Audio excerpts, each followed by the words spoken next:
Hi everyone, today I will show you how to register FeedMe Lite account. First, open your web browser. Then, search portal.feedme.cc and then enter. Click register or sign in. Then, fill in your phone number and click next. After that, you will receive OTP and fill in the OTP to verify your phone number. Then, set your password and click continue. We will come to this page and fill in your information. After confirm all the information, click continue.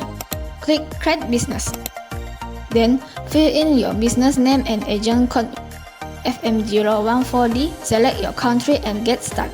Go to the portal and click setting. Click add restaurant.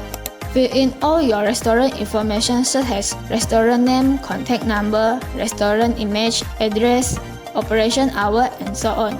After that, click save. Then, your restaurant detail have been created.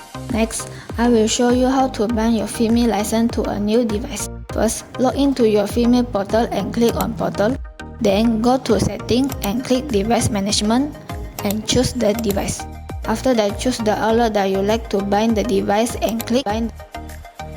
The OTP code will be generated, and remember of this OTP code because it will be used for the next step. Now, go to your FeedMe POS system, click main, fill in the OTP, and then click confirm. After that, select main server, then for the sync day, set it to the 3-day and click next. Enter your password and your outlet data will be synced and displayed on this POS system.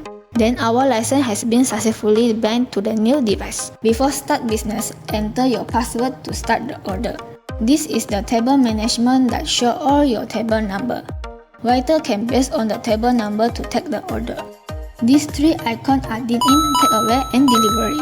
Click this icon, you can manage your order, menu, inventory, transaction, report, and setting. For example, if 5A table 1 to order, just click it. Then, here we show all the category. Just click customer order. Then, you can either send order first to the kitchen, then process payment later, or you also can let the customer pay first by click payment to complete the payment directly. Then, if the customer pay by cash, select the amount shown in the system or choose custom to enter the amount received. For other payment method, click other and select the customer payment method. That's all for today. Thank you. Additional version 8 is coming soon, so the layout or user interface of the POS might different with current view. Cari posisi, cari digitize solution.